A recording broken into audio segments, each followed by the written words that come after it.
Okay, so welcome back to എമീസ് own world. So ഇത് നമ്മുടെ തേർഡ് പാർട്ടാണ്. AS10ൻ്റെ തേർഡ് പാർട്ടാണത്. നമ്മൾ കണ്ടിന്യൂ ചെയ്യാണ് കേട്ടോ. അപ്പോൾ compensation for impairment and loss, ഇനി അതാണ് നമുക്കിനി നോക്കാനുള്ള സെക്ഷൻ.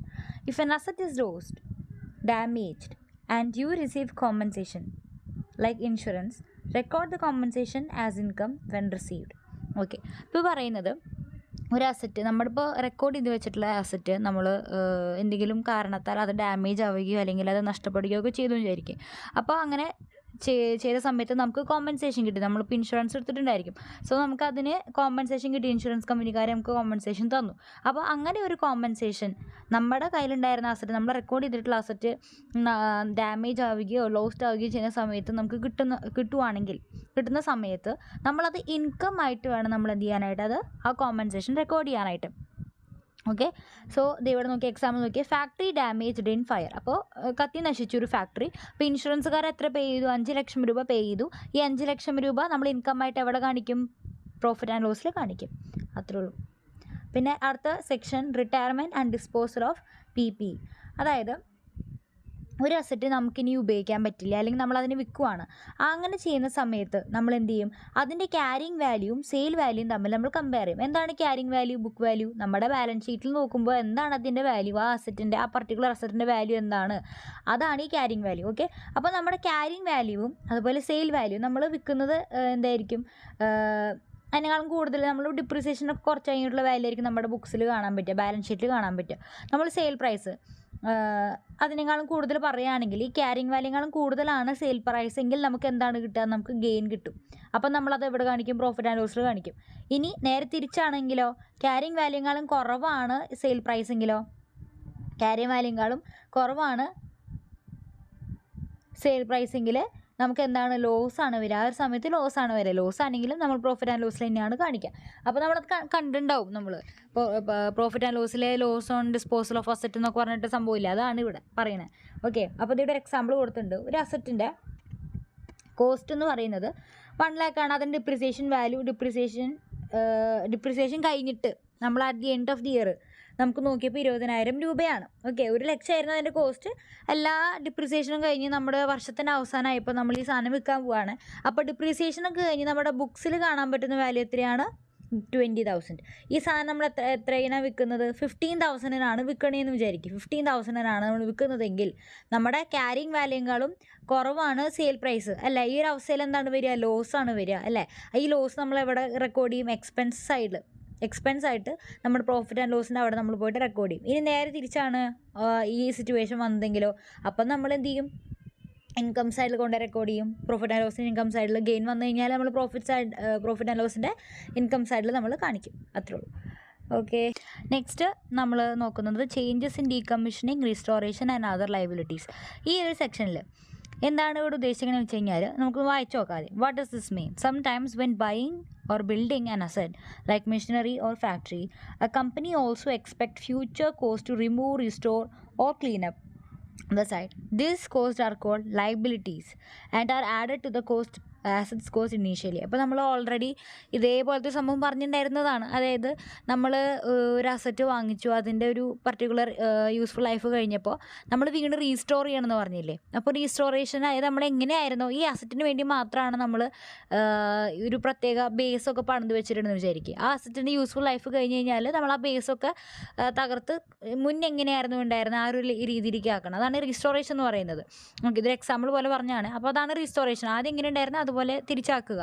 എന്തെങ്കിലും മോഡിഫിക്കേഷൻ നമ്മൾ വരുത്തിയിട്ടുണ്ടെങ്കിൽ നമ്മുടെ സ്ഥലത്തിനോ ഫാക്ടറിക്കോ ലാൻഡിനോ അങ്ങനെ എന്തെങ്കിലും, അപ്പോൾ അത് തിരിച്ചാക്കുന്നതിന് നമുക്ക് എന്തുണ്ട്? കോസ്റ്റ് ഉണ്ട്. അപ്പോൾ അതും കൂടി നമ്മൾ എന്ത് ചെയ്യും? അസറ്റിൻ്റെ കോസ്റ്റിനുള്ളിൽ നമ്മൾ കൺസിഡർ ചെയ്യുമെന്ന് പറഞ്ഞായിരുന്നു. അതിൻ്റെ പ്രസൻറ്റ് വാല്യൂ ആണെന്ന് പറഞ്ഞു. കാരണം വെച്ച് കഴിഞ്ഞാൽ ഭാവിയിൽ ഉണ്ടാകുന്നൊരു കാര്യമാണല്ലേ, അതിൻ്റെ പ്രസൻറ്റ് വാല്യൂ ആണ് നമ്മൾ എടുക്കാമെന്ന് പറഞ്ഞിട്ടുണ്ടായിരുന്നത്. അപ്പോൾ ഇവർ പറയുന്നത് നമ്മളൊരു അസറ്റ് ഉണ്ടാക്കി അല്ലെങ്കിൽ വാങ്ങിക്കുകയൊക്കെ ചെയ്യുമ്പോൾ നമ്മൾ എന്തും കൂടി മുൻകൂട്ടി കാണും. അത് ഭാവിയിൽ ആ ഒരു സൈറ്റ് റീസ്റ്റോർ ചെയ്യാൻ, ക്ലീൻ ചെയ്യാൻ, റിമൂവ് ചെയ്യാനൊക്കെ ആയിട്ടുള്ള കോസ്റ്റും കൂടി, ഫ്യൂച്ചർ കോസ്റ്റും കൂടി നമ്മൾ എന്ത് ചെയ്യും, എക്സ്പെക്റ്റ് ചെയ്യും. ഈ കോസ്റ്റിനെയാണ് നമ്മൾ ലയബിലിറ്റി എന്ന് പറയുക. കാരണം നമുക്ക് ബാധ്യതയാണ്, നമുക്ക് ഇതുവരെയായിട്ട് വന്നിട്ടില്ല, ഭാവിയിൽ ഉണ്ടാവും എന്ന് നമ്മൾ പറയുന്നതാണ്. സോ ഭാവിയിൽ നമ്മുടെ കയ്യിൽ നിന്ന് പോകും എന്ന് പറയുന്ന കേസാണ് എന്ത്, ലയബിലിറ്റി എന്ന് പറയുന്നത്. അപ്പോൾ അത്തരം ലയബിലിറ്റികൾ നമ്മൾ എന്ത് ചെയ്യുക, അസറ്റിൻ്റെ കോസ്റ്റിൻ്റെ കൂടെ നമ്മൾ ഇനീഷ്യലി ആഡ് ചെയ്യും. നമ്മൾ ഓൾറെഡി പറഞ്ഞായിരുന്നു, അതിൻ്റെ പ്രസൻറ്റ് വാല്യൂ നമ്മൾ പറഞ്ഞായിരുന്നു, അതിൻ്റെ ഉള്ളിൽ ആഡ് ചെയ്യുമെന്ന് പറഞ്ഞായിരുന്നു. Over time these expected cost may decrease or increase. അപ്പോൾ ഈ ഒരു കോസ്റ്റ് ഭാവിയിൽ കുറയാം, കൂടാം, അങ്ങനെ ചേഞ്ചസ് വരാം. ഓക്കെ, അപ്പോൾ ആ ഒരു കേസാണ് ഇവിടെ പറയുന്നത്. അതിൽ ചേഞ്ചസ് വന്നാൽ നമ്മൾ എന്ത് ചെയ്യുമെന്നാണ് പറയുന്നത്. അപ്പോൾ example, government rules change or company reestimates the cost. അപ്പോൾ എന്ത് ചെയ്യും, ഗവൺമെൻറ്റിൻ്റെ റൂളുകളൊക്കെ ചേഞ്ച് ചെയ്യുന്ന സമയത്ത് ഗവൺമെൻറ് റൂൾസ് എപ്പോഴും കോൺസിസ്റ്റൻ്റ് അല്ല, എപ്പോഴും ഇങ്ങനെ മാറിക്കൊണ്ടിരിക്കും അല്ലേ. അപ്പം കമ്പനി എന്ത് ചെയ്യും, കോസ്റ്റിനെ റീഎസ്റ്റിമേറ്റ് ചെയ്യും. ഓക്കെ, എന്നിട്ട് വീണ്ടും നമ്മൾ അതിൻ്റെ പ്രസൻറ്റ് വാല്യൂ, അപ്പോൾ അതിൽ ചേഞ്ചസ് ഉണ്ടാവാം. അപ്പോൾ ആദ്യം നമ്മൾ റെക്കോർഡ് ചെയ്തതിനേക്കാളും കുറവായിരിക്കാം, കൂടുതലായിരിക്കാം, അങ്ങനത്തെ കേസുകളാണ് പറയുന്നത്. ഓക്കെ, അപ്പോൾ ഈ ഒരു ലയബിലിറ്റിയിൽ ചേഞ്ചസ് വന്നാൽ നമ്മൾ ഇനി വരും പോകുന്ന കാലങ്ങളിൽ നമ്മൾ റെക്കോർഡ് ചെയ്തതിൻ്റെ നമ്മളോട് റെക്കോർഡ് ചെയ്തിട്ടുണ്ടാവും ഇതിൻ്റെ വാല്യൂ. പക്ഷേ നമ്മൾ ഭാവിയിൽ എന്തെങ്കിലും ചേഞ്ചസ് വന്നത് മൂലം ഈ പറയുന്ന അസറ്റ്, ഈ ലയബിലിറ്റിയിലും ചേഞ്ചസ് വന്നാൽ നമ്മളത് എന്ത് ചെയ്യണം, അസറ്റിൻ്റെ കോസ്റ്റിൽ നമ്മൾ അഡ്ജസ്റ്റ് ചെയ്യണം. കാരണം ഓൾറെഡി നമ്മൾ അസറ്റിൻ്റെ കോസ്റ്റ് ഇത് കൺസിഡർ ചെയ്തായിരുന്നു. അപ്പോൾ ഈ ലയബിലിറ്റി കൂടുവാണ് അല്ലെങ്കിൽ കുറയുവാണ്, അതാണ് നമ്മൾ നോക്കുന്നത്. അപ്പോൾ കൂടുവാണെങ്കിലും കുറയുവാണെങ്കിലും നമ്മൾ എന്ത് ചെയ്യും, അസറ്റിൻ്റെ കോസ്റ്റിനോട് കൂടെ അഡ്ജസ്റ്റ് ചെയ്യും. ഏത് മോഡലിൽ, കോസ്റ്റ് മോഡലിൽ. ഓക്കെ, അപ്പോൾ നോക്കാം. അപ്പോൾ ഭാവിയിൽ ഈ ലയബിലിറ്റി കൂടിക്കഴിഞ്ഞാൽ നമ്മൾ എന്ത് ചെയ്യണം, അസറ്റിൻ്റെ വാല്യൂ എന്ത് ചെയ്യുക, ആഡ് ചെയ്യുക. ഭാവിയിൽ ഫ്യൂച്ചർ കോസ്റ്റ് കുറയാണെങ്കിലോ നമ്മൾ എന്ത് ചെയ്യും, അസറ്റിൻ്റെ വാല്യൂ കുറയ്ക്കും. അതിനനുസരിച്ച് കുറയ്ക്കും, എത്രയാണ് ഡിഫറൻസ് വന്നാൽ അതനുസരിച്ച് കുറയ്ക്കും. അപ്പോൾ കോസ്റ്റ് മോഡലിൽ നമ്മുടെ ഈ പറഞ്ഞ ലയബിലിറ്റി കൂടുകയാണ് ചെയ്യുന്നതെങ്കിൽ നമ്മൾ എന്ത് ചെയ്യണം, അത് അസറ്റിൻ്റെ വാല്യൂനോട് കൂടെ നമ്മൾ ആഡ് ചെയ്യണം. കുറയുകയാണെങ്കിൽ അസറ്റിൻ്റെ വാല്യൂ കൂടെ കുറയ്ക്കണം. ഇത് മാത്രമല്ല ശരിക്കും ചെയ്യേണ്ടത്, നമ്മൾ വേറൊരു പരിപാടിയും കൂടി ചെയ്യണം. അതായത് നമ്മൾ ഈ ലയബിലിറ്റി, ഇതൊരു ലയബിലിറ്റി ആണല്ലോ, ഈ പറയുന്ന ഡീകമ്മീഷനിങ് റീസ്റ്റോറേഷൻ എന്ന് പറയുന്ന ലയബിലിറ്റി ആണെന്ന് നമ്മൾ പറഞ്ഞു. അപ്പോൾ ഈ ലയബിലിറ്റി ആയതുകൊണ്ട് തന്നെ നമ്മുടെ ബാലൻസ് ഷീറ്റിൽ എവിടെയും കൂടി ഇത് കാണിക്കും, ലയബിലിറ്റി സൈഡിൽ ഈ സാധനം കാണിക്കും. നമ്മൾ കോസ്റ്റിന് കൂടെ, ഈ അസറ്റിൻ്റെ കോസ്റ്റിന് കൂടി ഈ സാധനം ആഡ് ചെയ്തിട്ടുണ്ടാവും. പോരാതെ നമ്മൾ ഇവിടെ ഈ ലയബിലിറ്റി സൈഡിൽ ഈ പറഞ്ഞ സാധനം കാണിച്ചിട്ടുണ്ടാവും. ഓക്കെ, ഇനി നിങ്ങൾ പറയണ കേൾക്ക്. ഇനി നമ്മൾ പറഞ്ഞു അസറ്റിൻ്റെ വാല്യൂ കൂടുകയാണെങ്കിൽ, ഈ പറയുന്ന ലയബിലിറ്റി കൂടുകയാണെങ്കിൽ നമ്മൾ എന്ത് ചെയ്യും, അസറ്റിൻ്റെ വാല്യൂവിൻ്റെ കൂടെ നമ്മളത് എന്ത് ചെയ്യും, ആഡ് ചെയ്യും. അപ്പോൾ ഇവിടെ ആഡ് ചെയ്യുമ്പോൾ നമ്മൾ അത്രയും വ്യത്യാസം ഇവിടെ വരില്ലേ, ഇത് മാച്ച് ആവില്ലല്ലോ, asset is equal to liability ആവില്ലല്ലോ. അപ്പോൾ നമ്മൾ എന്ത് ചെയ്യണം, ഇവിടെ provision for decommissioning and restoration എന്ന് പറഞ്ഞിട്ടുള്ള ഒരു ലയബിലിറ്റിയുടെ പ്രൊവിഷൻ നമ്മളിവിടെ ക്രിയേറ്റ് ചെയ്തിട്ടുണ്ടാവും, ലയബിലിറ്റി എന്ന് പറഞ്ഞിട്ട്. അവിടെ നമ്മൾ എന്ത് ചെയ്യും, അവിടെ നമ്മൾ ലയബിലിറ്റി കൂട്ടണം. ഇവിടെ അസറ്റ് കൂട്ടുമ്പോൾ നമ്മളിവിടെ ലയബിലിറ്റിയും കൂട്ടണം. ആ ഡിഫറൻസ്, എന്നാൽ മാത്രമേ ഇത് രണ്ടും മാച്ച് ആവുള്ളൂ, അസറ്റും ലയബിലിറ്റിയും മാച്ച് ആവുള്ളൂ. അതുപോലെ തന്നെയാണ് കുറയ്ക്കുമ്പോൾ. ഓക്കെ, കുറയ്ക്കുമ്പോൾ നമ്മൾ എന്ത് ചെയ്യും, അസറ്റിൻ്റെ വാല്യൂ കുറയും. അസറ്റ് സൈഡിൽ അസറ്റിൻ്റെ വാല്യൂ കുറയും, ലയബിലിറ്റി സൈഡിൽ നമ്മൾ ആ ലയബിലിറ്റിയുടെ വാല്യൂ കുറയും. അങ്ങനെയെങ്കിലാണ് ഇത് ഈക്വൽ ആവുള്ളൂ. ഇതാണ് കോസ്റ്റ് മോഡൽ. ഓക്കെ, ഇപ്പോൾ നമ്മൾ ഇവിടെ ഒരു എക്സാമ്പിൾ പറഞ്ഞു പോകുന്നുണ്ട്. അപ്പോൾ ഈ എക്സാമ്പിൾ വെച്ചിട്ട് പറഞ്ഞു തരാണെങ്കിൽ, മെഷീനറിയുടെ കോസ്റ്റ് 10 ലക്ഷമായിരുന്നു. നമ്മൾ ഭാവിയിൽ എക്സ്പെക്റ്റ് ചെയ്യുന്ന 1 ലക്ഷമാണ്. അപ്പോൾ 11 ലക്ഷമാണ്. അപ്പോൾ ഇപ്പോൾ അസറ്റ് സൈഡിൽ കിടക്കുന്നത്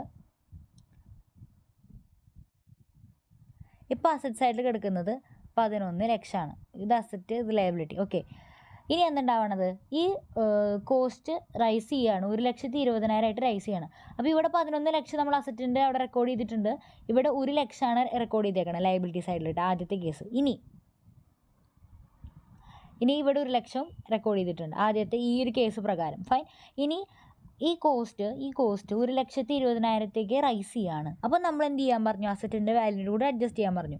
അപ്പോൾ ഈ 11 ലക്ഷത്തിനോട് കൂടെ എത്രയാണ് ഡിഫറൻസ്, 20,000 അല്ലേ. ഈ 20,000 നമ്മൾ അഡ്ജസ്റ്റ് ചെയ്തു. അപ്പോൾ എന്ത് ചെയ്തു, 11,20,000 നമ്മളിവിടെ മാത്രം അഡ്ജസ്റ്റ് ചെയ്താൽ മതിയോ, അല്ല, ഇവിടെയും അഡ്ജസ്റ്റ് ചെയ്യണം. അപ്പോൾ ഇവിടെയും നമ്മൾ എന്ത് ചെയ്തു, 20,000 നമ്മൾ ആഡ് ചെയ്യുന്നു. എന്നാൽ മാത്രമേ രണ്ട് സൈഡ് ഈക്വൽ ആവുള്ളൂ. അണ്ടർസ്റ്റുഡ്. ഇനി അസറ്റിൻ്റെ വാല്യൂ കുറയുകയാണെങ്കിലും ഇതുപോലെ തന്നെ. ഓക്കെ, അസറ്റിൻ്റെ വാല്യൂ കുറയ്ക്കൂ, അപ്പോൾ ലയബിലിറ്റിയും കുറയ്ക്കും. ഇതാണ് കോസ്റ്റ് മോഡലിൽ നമ്മൾ ചെയ്യുന്നത്. അടുത്ത സെക്ഷൻ പറയുന്നത് what if reduction is more than the asset value. അതായത് നമ്മുടെ അസറ്റിൻ്റെ വാല്യൂ എന്ന് പറയുന്നത് 1 ലാക്കാണ്. 1 ലാക്കാണെന്ന് വിചാരിച്ചോ. അപ്പോൾ നമുക്ക് 1 ലാക്ക് ഉള്ളൂ അസറ്റിൻ്റെ വാല്യൂ. നമുക്ക് റിഡക്ഷൻ ചെയ്യണം. ഇവിടെ ഇപ്പോൾ നമ്മൾ ആ ഡിഫറൻസ് വാല്യൂ നമ്മൾ എന്ത് ചെയ്തു, ആഡ് ചെയ്തു. ഡിഫറൻസ് വാല്യൂ നമ്മൾ എന്ത് ചെയ്തു, ലെസ് ചെയ്തു, അതല്ലേ ചെയ്തത്. ഈ ഡിഫറൻസ് വാല്യൂ എന്ന് പറയുന്നത് 1,20,000 ആണെങ്കിലോ, അതായത് നമ്മുടെ അസറ്റിൻ്റെ വാല്യൂ ആകെ കൂടി 1,00,000 ഉള്ളോ, നമുക്ക് 1,20,000 കുറയ്ക്കണം എന്ന് വിചാരിക്കും. ഞങ്ങളുടെ കുറയ്ക്കാനൊന്നുമില്ല, നമുക്ക് ആകെ 1 lakh വരെയുള്ളൂ. അപ്പോൾ നമ്മൾ എന്ത് ചെയ്യും, ഈ അസറ്റിൻ്റെ വാല്യൂ 0 ആക്കും.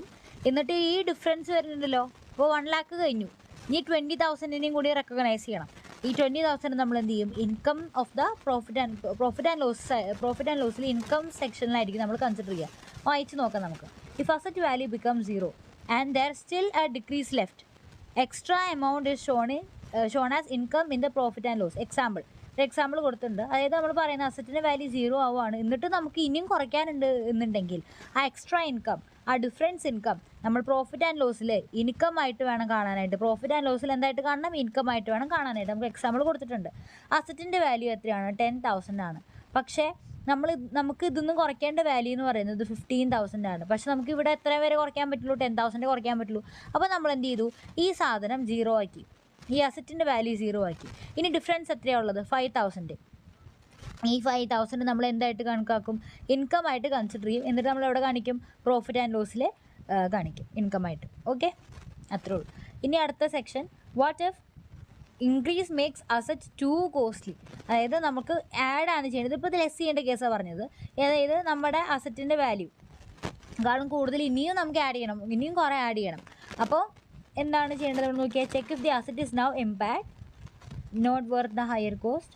പിന്നെ if impaired show impairment loss in profit and loss. അപ്പോൾ ഈ ഒരു കേസിൽ നമ്മൾ എന്ത് ചെക്ക് ചെയ്യണം, അതായത് ഇവിടെ ഇപ്പോൾ കുറയ്ക്കുന്ന കേസാണ് പറഞ്ഞത് അല്ലേ. 1 lakh പറഞ്ഞ സാധനത്തിൽ നിന്ന് എങ്ങനെ 1,20,000 കുറയ്ക്കാൻ പറ്റും, ആ ഒരു സിറ്റുവേഷനാണ് ഇവിടെ പറഞ്ഞത്. ഇനി ഈ അസറ്റിൻ്റെ കൂടെ ആഡ് ആണ് ചെയ്യാനുള്ളത്. അത് ഓൾറെഡി 1 lakh ഉണ്ട്, അതിനോട് കൂടെ നമുക്ക് ചിലപ്പോൾ വീണ്ടും ഒരു 1 lakh ആഡ് ചെയ്യേണ്ട അവസ്ഥ വരികയാണ്. അപ്പോൾ അത് ഭയങ്കര കോസ്റ്റ്ലി അല്ലേ, ഭയങ്കര കോസ്റ്റ്ലി ആയിട്ട് കാണുന്ന അവസ്ഥയാണ്. അപ്പോൾ അങ്ങനെ ആവുകയാണെങ്കിൽ നമ്മൾ എന്ത് ചെയ്യണം, ഇങ്ങനെ ആക്കി കഴിഞ്ഞിട്ട് നമ്മൾ ഈ അസറ്റ് ഇമ്പയർഡ് ആണോ അല്ലയോ എന്നുള്ളത് നോക്കണം. എങ്ങനെയാണ് ഇമ്പയർഡ് ആവണമെന്നുള്ള കേസ് നമ്മുടെ ഇവിടെ സ്റ്റഡി മാറ്റിൽ പറയുന്നില്ല, ഫൈനലിലൊക്കെ നമ്മൾ പഠിക്കുന്നുണ്ട്. ഇമ്പയർമെൻറ്റ് ലോസ് എന്ന് പറഞ്ഞിട്ടൊരു സെക്ഷൻ തന്നെയുണ്ട്.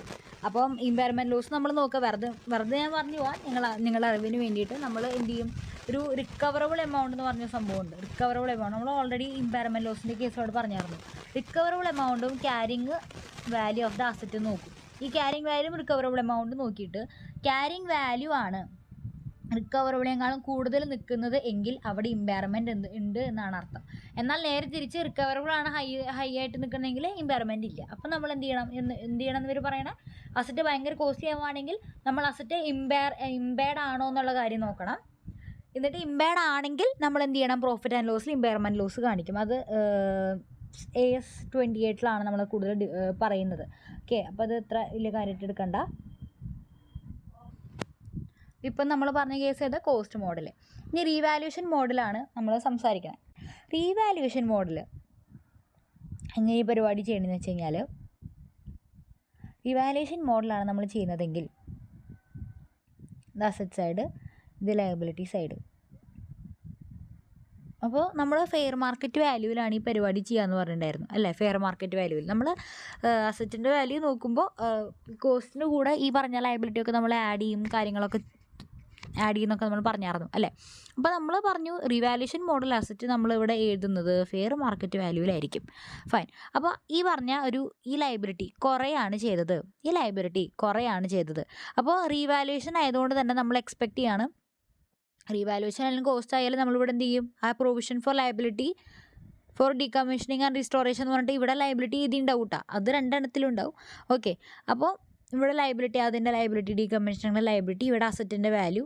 ഓക്കെ, പിന്നെ എന്താണ്, നമ്മൾ റീവാലുവേഷൻ ചിലപ്പോൾ ഉണ്ടാവാം, റിവാലുവേഷൻ റിസർവ് ചിലപ്പോൾ ഉണ്ടാവാം. മുന്നേ ഈ അസറ്റിൻ്റെ വാല്യൂ കൂടിയിട്ട് ആ ഡിഫറൻസ് റിവാലുവേഷൻ സർപ്ലസിൽ കിടക്കുന്നുണ്ടായിരിക്കാം.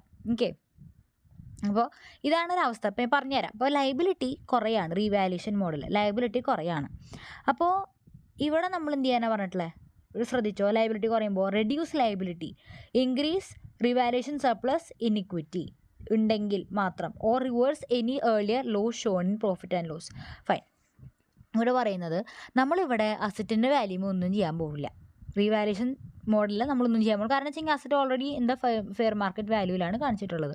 അപ്പോൾ നമ്മൾ ഈ ലയബിലിറ്റി കുറഞ്ഞു കഴിഞ്ഞാൽ എന്ത് ചെയ്യണം, ഞാൻ പറഞ്ഞു ലയബിലിറ്റി സൈഡിൽ ആര് കിടക്കുന്നുണ്ട്, ലയബിലിറ്റി എന്ന് പറഞ്ഞിട്ട് ലയബിലിറ്റി ഫോർ റീകമ്മീഷനിങ് ആൻഡ് റെസ്റ്റോറേഷൻ എന്ന് പറഞ്ഞ ലയബിലിറ്റി ഉണ്ടല്ലോ, ആ ലയബിലിറ്റിയുടെ വാല്യൂ കുറയ്ക്കും.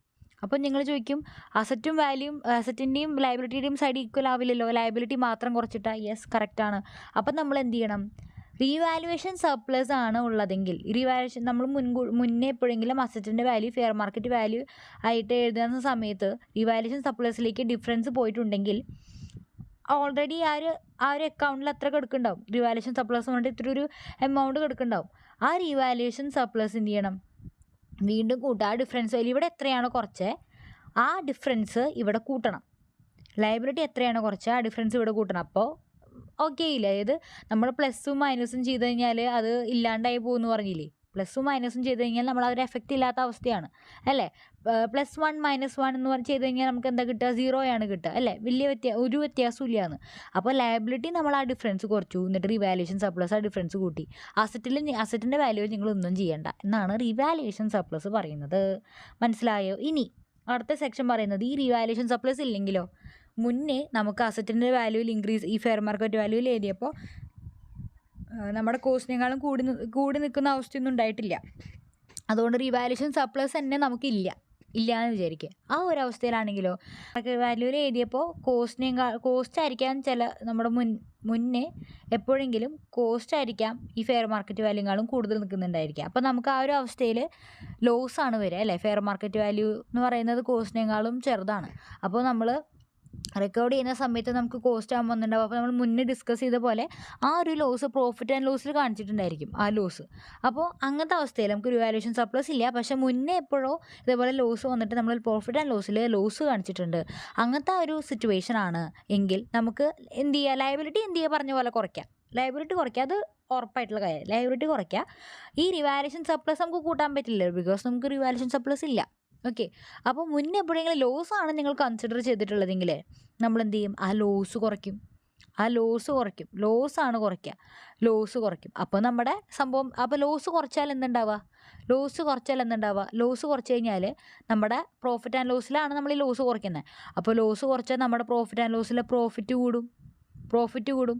ആ പ്രോഫിറ്റ് നമ്മൾ ക്യാപിറ്റലിൻ്റെ കൂടെ ആഡ് ചെയ്യുമ്പോൾ ബാലൻസ് ഷീറ്റ് മാച്ച് ആവും. മനസ്സിലായോ? യെസ്, അത്രേ ഉള്ളൂ.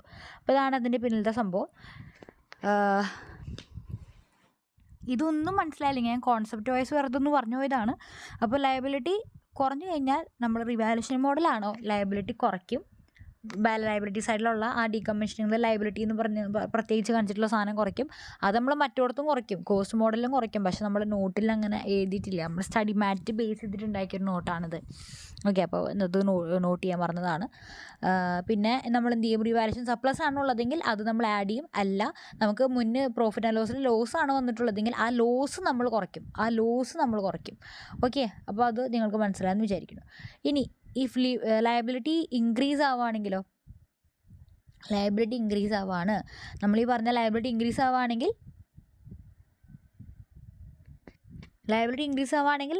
ലയബിലിറ്റി നമ്മൾ കൂട്ടും, ലയബിലിറ്റി നമ്മൾ ആഡ് ചെയ്യും, ഇൻക്രീസ് ചെയ്യും. ലയബിലിറ്റി ഇൻക്രീസ് ചെയ്താൽ നമ്മൾ യൂഷ്വലി പറയുന്ന പോലെ അസറ്റ് ലയബിലിറ്റി ആയിട്ട് മാച്ച് ആവില്ലല്ലോ. അപ്പോൾ നേരത്തെ പറഞ്ഞ പോലെ റിവാലുവേഷൻ സർപ്ലസ് ഉണ്ടെങ്കിൽ ആ റിവാലുവേഷൻ സർപ്ലസ് നമ്മൾ കുറയ്ക്കും. അല്ല, റിവാലുവേഷൻ സർപ്ലസ് ഇല്ല, നമുക്ക് മുന്നേ പ്രോഫിറ്റ് ആൻഡ് ലോസിൽ ലോസ് ആണ് അല്ലെങ്കിൽ എക്സ്പെൻസ് ആയിട്ടാണ് നമ്മൾ കൺസിഡർ ചെയ്തിട്ടില്ലെങ്കിൽ ആ എക്സ്പെൻസ് നമ്മൾ എന്ത് ചെയ്യും? കൂട്ടും. ഇതിൻ്റെ നേരെ ഓപ്പോസിറ്റ് ആയിട്ടുള്ളൊരു അവസ്ഥ. ഓക്കെ, നമ്മൾ ലയബിലിറ്റി കൂടി കഴിഞ്ഞ് കഴിഞ്ഞാൽ നമ്മൾ അസറ്റിൻ്റെ വാല്യൂ ഒന്നും ചെയ്യില്ല. റിവാലുവേഷൻ മോഡലിൽ നമ്മൾ എന്ത് ചെയ്യുക? ആ ലയബിലിറ്റി കൂട്ടുന്നതിനോട് കൂടെ റിവാലുവേഷൻ സർപ്ലസ് ഉണ്ടെങ്കിൽ അത് നമ്മൾ കുറയ്ക്കും. അപ്പോൾ അങ്ങനെയാണെങ്കിൽ വേറെ ഒന്നും ചെയ്യേണ്ട കാര്യമില്ല, ബാലൻസ് ഷീറ്റ് നമ്മൾ എന്താവും? ഈക്വൽ ആവും.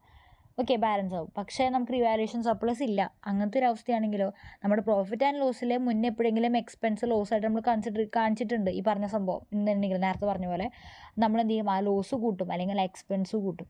അപ്പോൾ അങ്ങനെ കൂട്ടി കഴിഞ്ഞാൽ പ്രോഫിറ്റ് കുറയുമ്പോൾ ആ പ്രോഫിറ്റാണ് ക്യാപിറ്റലിൻ്റെ കൂടെ നമ്മൾ ആഡ് ചെയ്യുന്നത്. അപ്പോൾ അത് വെച്ച് നോക്കുമ്പോൾ നമ്മുടെ ബാലൻസ് ഷീറ്റ് വീണ്ടും എന്താവും? ബാലൻസ് ആവും. ഓക്കെ, അവിടെ ഇതൊരു എക്സാമ്പിൾ കൊടുത്തിട്ടുണ്ട് കേട്ടോ. നോക്കാം. ലാൻഡ് വാല്യൂ 10 ലക്ഷം. റീവാലുവേഷൻ സർപ്ലസ് നമുക്ക് 1 ലക്ഷം ഉണ്ട്. 1 ലക്ഷം നമുക്ക് റീവാലുവേഷൻ സർപ്ലസ് ഉണ്ട്. ക്ലീനപ്പ് കോസ്റ്റ് എന്ന് പറയുന്നത് 30,000 ആയിട്ട് ക്ലീനപ്പ് കോസ്റ്റ് ഇൻക്രീസസ് ₹30,000. അപ്പോൾ ഇവിടെ എക്സാമ്പിളായിട്ട് തന്നിട്ടുള്ളത് നോക്കിയാൽ ഒന്നുകൂടി പറഞ്ഞു തരാം. അതായത് ലാൻഡിൻ്റെ വാല്യൂ 10 ലക്ഷമാണ്. റീവാലുവേഷൻ സർപ്ലസ് നമുക്ക് ഉണ്ട് 1,00,000 രൂപ റിവാലുവേഷൻ സർപ്ലസ് എന്ന് പറഞ്ഞിട്ട് കിടക്കുന്നുണ്ട്. Okay fine.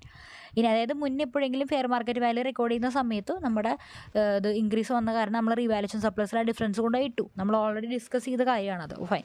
ഇനി ക്ലീനപ്പ് കോസ്റ്റ് എന്ന് ഉദ്ദേശിക്കുന്ന ഈ ലൈബിലിറ്റിയാണ്, അതിൻ്റെ പ്രസൻറ്റ് വാല്യൂ ആണത്. ഓക്കെ, ഓൾറെഡി പ്രസൻറ്റ് വാല്യൂ ആണ്. അപ്പോൾ ക്ലീനപ്പ് കോസ്റ്റ് ഇൻക്രീസസ്, 30,000 രൂപ ഇൻക്രീസ് ചെയ്തു. വാട്ട് എവർ ലെറ്റ്സ് സേ നമ്മുടെ ക്ലീനപ്പ് കോസ്റ്റ് എന്ന് പറയുന്നത് 1 lakh ആയിരുന്നു. ഇപ്പോൾ അത് 1,30,000 ആയിന്ന്. ഇൻക്രീസസ്, ആ ഇൻക്രീസിൻ്റെ എമൗണ്ട് മാത്രമേ പറയുന്നുള്ളൂ. കാരണം വെച്ചാൽ നമുക്ക് അത് മാത്രമേ ഇപ്പോൾ തൽക്കാലം ആവശ്യമുള്ളൂ. അപ്പോൾ നമ്മൾ ഇവിടെ നോക്കുക, റിവാലുവേഷൻ മോഡൽ ഇവിടെ 10 ലക്ഷം. ഓക്കെ, ലാൻഡ് നമ്മൾ അസറ്റ് സൈഡിൽ 10 ലക്ഷം കാണിച്ചിട്ടുണ്ട്. റിവാലുവേഷൻ മോഡലാണ് നമ്മൾ ഫോളോ ചെയ്യുന്നത്. ഇവിടെ ഓൾറെഡി നമുക്ക് റിവാലുവേഷൻ സർപ്ലസ് ഉണ്ട്, 1,00,000 രൂപ റിവാലുവേഷൻ സർപ്ലസ് ഉണ്ട്. നമ്മുടെ ലയബിലിറ്റി, ഇവിടെ ലയബിലിറ്റിയും കൊടുക്കുന്നുണ്ട്, ഈ സൈഡിൽ ലയബിലിറ്റി കൊടുക്കുന്നുണ്ട്. അപ്പോൾ ആ ലയബിലിറ്റി ഇവിടെ ഓൾറെഡി ഉണ്ട്, ഇത്രയെങ്കിലും ഒരു എമൗണ്ട് ഉണ്ടെന്ന് വിചാരിക്കുക. അപ്പോൾ ഓൾറെഡി ഫോർ യുവർ നമ്മുടെ ഒരു എക്സാമ്പിളിന് വേണ്ടിയിട്ട് ഞാൻ 1 lakh ആണെന്ന് വിചാരിക്കുകയാണ്. അപ്പോൾ ലയബിലിറ്റി 1,00,000 ഉണ്ട്, ലയബിലിറ്റി ഫോർ ഡീകമ്മീഷനിങ് 1,00,000 ഉണ്ട്, ഈ റിവാലുവേഷൻ സർപ്ലസ് 1,00,000 കിടക്കുന്നുണ്ട്, അസറ്റിൻ്റെ വാല്യൂ 10 ലക്ഷം. നമ്മളോട് പറയുകയാണ് ഈ പറഞ്ഞ ലയബിലിറ്റി 30,000 ഇൻക്രീസ് ആവുകയാണ്. അപ്പോൾ നമ്മൾ എന്ത് ചെയ്യണം, ഈ ലയബിലിറ്റിയുടെ കൂടെ 30,000 ആഡ് ചെയ്തു. Okay fine. അപ്പോൾ ഇവിടെ 30,000 ആഡ് ചെയ്ത് കഴിഞ്ഞാൽ നമ്മുടെ അസറ്റും ലയബിലിറ്റിയും ബാലൻസ് ആവുന്നില്ല. അപ്പോൾ നമ്മൾ എന്ത് ചെയ്യണം, ഇവിടെ ഉണ്ടായിരുന്ന റിവാലുവേഷൻ സർപ്ലസ് കുറയ്ക്കണം. അപ്പോൾ കറക്റ്റായില്ലേ, റിവാലുവേഷൻ സർപ്ലസ് ഉള്ളതുകൊണ്ട് റിവാലുവേഷൻ സർപ്ലസ് ഒന്ന് കുറയ്ക്കാം. അതുകൊണ്ട് ഇവിടെ പ്രോഫിറ്റ് ആൻഡ് ലോസിൽ ഇമ്പാക്റ്റ് ഒന്നുമില്ല. പ്രോഫിറ്റ് ആൻഡ് ലോസിലേക്ക് പോകേണ്ട കാര്യമില്ലല്ലോ, കാരണം നമുക്ക് ഓൾറെഡി ആരുണ്ട്, റിവാലുവേഷൻ സർപ്ലസ് ഉണ്ട്. അതുകൊണ്ട് റിവാലുവേഷൻ സർപ്ലസ് നമ്മൾ കുറയ്ക്കും, എന്നിട്ട് ലയബിലിറ്റി ആ 30,000 കൂട്ടും. അപ്പോൾ വീണ്ടും നമ്മുടെ ബാലൻസ് ഷീറ്റ് എന്തായി, ബാലൻസായി. ഇനി അടുത്ത section, major changes. Big liability changes may mean asset value is also outdated. Revalue the entire asset class, not just one item. അപ്പോൾ എന്തെങ്കിലും മേജർ ആയിട്ടുള്ള ചേഞ്ചസ് വരാണ് ഈ അസറ്റ് റിലേറ്റഡ് ആയിട്ട്. അങ്ങനെ അവസ്ഥ വരുമ്പോൾ നമ്മൾ ഈ അസറ്റിനെ വീണ്ടും റിവാല്യൂ ചെയ്യണം. അപ്പോൾ റിവാല്യൂഷൻ ചെയ്യുന്ന അതിന് ഓത്തറൈസ്ഡ് ആയിട്ടുള്ള ആൾക്കാരുണ്ട്, അവരെ വിളിച്ചു വരുത്തിയിട്ട് നമ്മൾ എന്തെങ്കിലും വലിയ ചേഞ്ചസ് ഒക്കെ വന്നിട്ടുണ്ടെങ്കിൽ നമ്മൾ എന്ത് ചെയ്യണം, ഇപ്പോൾ അസറ്റിൻ്റെ വാല്യൂ നമ്മളെ ബുക്കിൽ കാണിച്ചിട്ടുള്ളതൊക്കെ ഔട്ട്ഡേറ്റഡ് ആയിട്ടുള്ള ഒരു വാല്യൂ ആണെങ്കിൽ അതൊക്കെ മാറ്റേണ്ട അവസ്ഥയാണ്. അപ്പോൾ ഇതുപോലെ ചേഞ്ചസ് ഒക്കെ വരികയാണെങ്കിൽ നമ്മളൊരു റിവാലുവേഷൻ ചെയ്യേണ്ട ഓതറൈസ്ഡ് ആയിട്ടുള്ള വ്യക്തിയെ വിളിച്ച് നമ്മൾ റിവാല്യൂ ചെയ്യും. ഓക്കെ, അപ്പോൾ നമ്മുടെ എൻറ്റയർ അസറ്റ് ക്ലാസ്സിന് നമ്മൾ റിവാല്യൂ ചെയ്യേണ്ടി വരും. ഒരു ഐറ്റം അല്ല, എൻറ്റയർ അസറ്റ് ക്ലാസ് റിവാല്യൂ ചെയ്യേണ്ടി വരും. അത് ജസ്റ്റ് ഒന്നുമില്ല. ഇനി അടുത്തത്, what if asset is fully used. അതായത് നമ്മൾ അസറ്റിൻ്റെ, നമ്മളിപ്പോഴും പറയാറില്ല, ഇപ്പോൾ അസറ്റിൻ്റെ യൂസ്ഫുൾ ലൈഫ് എന്ന് 12 ലക്ഷം 10 ലക്ഷം എന്നൊക്കെ പറയാറില്ലേ. അപ്പോൾ ആ എൻറ്റയർ 12 വർഷം നമ്മൾ യൂസ് ചെയ്തു, അസറ്റിൻ്റെ ഫുൾ ലൈഫ് നമ്മൾ യൂസ് ചെയ്തു. അങ്ങനെയാണെങ്കിലോ, any further liabilities or changes directly shown in profit and loss applies to both cost and revaluation models. അപ്പോൾ നമ്മൾ ഓൾറെഡി അസറ്റിൻ്റെ full end of the life വരെ നമ്മളോട് മുന്നേ പറഞ്ഞിട്ടുണ്ടായിരുന്ന അതിൻ്റെ യൂസ്ഫുൾ ലൈഫ് മൊത്തം നമ്മൾ അസറ്റ് ഉപയോഗിച്ചു. അത് കഴിഞ്ഞിട്ട് ഇനിയും ഫർദർ ലയബിലിറ്റി മുകളിലേക്ക് പോകും താഴേക്ക് പോകുക ചെയ്യണം, അതായത് കൂടും കുറയൊക്കെ ചെയ്യാണ്. അപ്പോൾ അങ്ങനത്തെ അവസ്ഥയിൽ ഏത് മോഡൽ നിങ്ങൾ ഫോളോ ചെയ്താലും, കോസ്റ്റ് മോഡൽ ഫോളോ ചെയ്താലും റിവാലുവേഷൻ മോഡൽ ഫോളോ ചെയ്താലും നമ്മൾക്ക് എവിടെ വ്യത്യാസം വരുത്തിയാൽ മതി, പ്രോഫിറ്റ് ആൻഡ് ലോസിൽ ആ ഒരു വ്യത്യാസം എടുത്തെഴുതുക. നമ്മൾ ലയബിലിറ്റി കൂടുകയാണെങ്കിലും കുറയുകയാണെങ്കിലും ഒക്കെ ഓക്കെ. അത് പക്ഷേ എൻഡ് ഓഫ് ദി ആ എൻറ്റയർ യൂസ്ഫുൾ ലൈഫ് ഉപയോഗിച്ച് കഴിഞ്ഞിട്ടുള്ള കാര്യമാണ് കേട്ടോ പറയണേ. അപ്പോൾ അത് കഴിഞ്ഞിട്ട് വരുന്ന കാര്യങ്ങളൊക്കെ പ്രോഫിറ്റ് ആൻഡ് ലോസിൽ എടുത്താൽ മതി, അത് ഏത് മോഡൽ നിങ്ങൾ ഫോളോ ചെയ്താലും ഓക്കെ. ഇനി അടുത്ത ഇമ്പോർട്ടൻ്റ് ആയിട്ടുള്ളൊരു ഭാഗമാണ് നമ്മുടെ ഈ പ്രോപ്പർട്ടി പ്ലാൻ ആൻഡ് എക്യുപ്മെൻറ്റിനെ റെക്കഗ്നൈസ് ചെയ്യുന്ന ഭാഗം. അപ്പോൾ റെക്കഗ്നൈസേഷൻ നോക്കാം. അപ്പോൾ property plant and equipment recognise ചെയ്യുന്നത് എന്താണ്? റെക്കഗ്നേഷൻ എന്നുള്ള ആദ്യം നോക്കാം. It means removing an asset from the books. നമ്മുടെ ബാലൻസ് ഷീറ്റിൽ നിന്ന് ആ അസറ്റിൻ്റെ വാല്യൂ മൊത്തത്തിൽ റിമൂവ് ചെയ്യുന്ന പരിപാടിനെയാണ് റെക്കഗ്നൈസേഷൻ എന്ന് നമ്മൾ പറയുന്നത്. ഇതെങ്ങനെ നമ്മൾ ചെയ്യുന്നത്? ഒന്നെങ്കിൽ അസറ്റ് നമ്മൾ എവിടെയെങ്കിലും കൊണ്ടുപോയി വിൽക്കും, അല്ലെങ്കിൽ എവിടെ കൊണ്ടുപോയി തള്ളും അല്ലേ. അപ്പോൾ അതായത് എക്സാമ്പിളായിട്ട് എൻ്റെ പഴയ മെഷീൻ ഞാൻ വിൽക്കുന്നു. അപ്പോൾ അസറ്റ് വിൽക്കുകയാണ്, ഡിസ്പോസ് ചെയ്യണം. അപ്പോൾ ആ ഒരു സമയത്ത് നമ്മുടെ ബാലൻസ് ഷീറ്റിൽ നിന്ന് മൊത്തം വാല്യൂ കളയണം. ഇനി asset has no more future benefit. ഈ അസറ്റ് ഭാവിയിൽ ഇനി ഒരിക്കലും ഭാവിയിൽ എനിക്ക് ബെനിഫിറ്റ് ഒന്നും തരാൻ പോകുന്നില്ല. നമ്മുടെ 2 കണ്ടീഷനിൽ ഒരു കണ്ടീഷനായിരുന്നു. അപ്പോൾ ആ കണ്ടീഷൻ ഡിസാറ്റിസ്ഫൈ ആവുകയാണ്. അപ്പോൾ ആ ഒരു സമയത്ത് നമ്മൾ എന്ത് ചെയ്യണം? റെക്കഗ്നൈസ് ചെയ്യണം.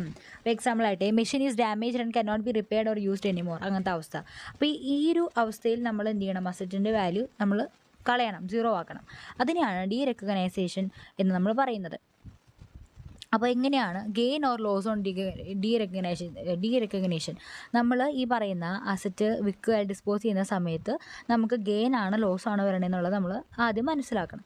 ഓക്കെ, അപ്പോൾ ഗെയിൻ ആണെങ്കിലും ലോസ് ആണെങ്കിലും ഗെയിൻ ആണെങ്കിൽ ഞാൻ നേരത്തെ പറഞ്ഞായിരുന്നു നമ്മുടെ ക്യാരിങ് എമൗണ്ടിനേക്കാളും വലിയതാണ് സെയിൽ ചെയ്യുന്ന ആ വാല്യൂ എന്നുണ്ടെങ്കിൽ നമുക്ക് എന്താണ്, പ്രോഫിറ്റാണ്, ഗെയിനാണ്. നമുക്ക് ലോജിക്കലി മനസ്സിലാവുന്നില്ലെങ്കിൽ ഇങ്ങനെ ചെയ്യുക. സെയിൽ പ്രൊസീഡ്സ് നിന്ന് ക്യാരിങ് എമൗണ്ട് കുറയ്ക്കുമ്പോൾ നിങ്ങൾക്ക് പോസിറ്റീവ് വാല്യൂ കിട്ടുന്നെങ്കിൽ അത് ഗെയിനാണ്, നെഗറ്റീവ് വാല്യൂ കിട്ടുന്നെങ്കിൽ അത് ലോസാണ്. അല്ലെങ്കിൽ നിങ്ങൾക്ക് ഇങ്ങനെ വിചാരിച്ചാലും മതി, നമ്മുടെ ബുക്കിലുണ്ടായിരുന്ന വാല്യൂയെക്കാളും വലിയ വാല്യൂവിലാണ് നമ്മൾ വിൽക്കുന്നതെങ്കിൽ നമുക്ക് ഗെയിനാണ് അല്ലേ. അതിനേക്കാളും കുറഞ്ഞ വാല്യൂലാണ് വിൽക്കുന്നെങ്കിലോ നമുക്ക് ലോസാണ്.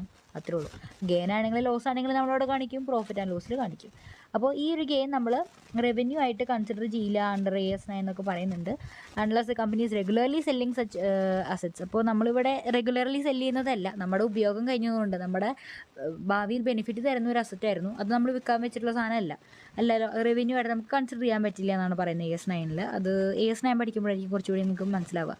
ഫൈൻ. ഇനി സ്പെഷ്യൽ കേസ് എന്ന് പറയുന്നത് റെൻ്റൽ അസറ്റാണ് നമ്മൾ വിൽക്കുന്നത്. അതായത് നമ്മൾ നോക്കുക, if your company rent assets, example cars and later cells dum. അതായത് നമ്മുടെ കമ്പനിക്ക് സ്വന്തമായിട്ട് അസറ്റ് ഉണ്ട്, നമ്മൾ എന്നിട്ട് അത് മറ്റുള്ള ആൾക്കാർക്ക് എന്തെങ്കിലും കാര്യത്തിന് വേണ്ടി റെൻറ്റ് ചെയ്യുകയാണ്. അപ്പോൾ നമ്മുടെ ഈ അസറ്റ് നമുക്ക് വിൽക്കാമല്ലോ, നമ്മൾ റെൻറ്റിന് കൊടുക്കാറുള്ള അസറ്റാണ്. നമ്മൾ ഈ റെൻ്റൽ അസറ്റാണ് നമ്മൾ വിൽക്കുന്നത്.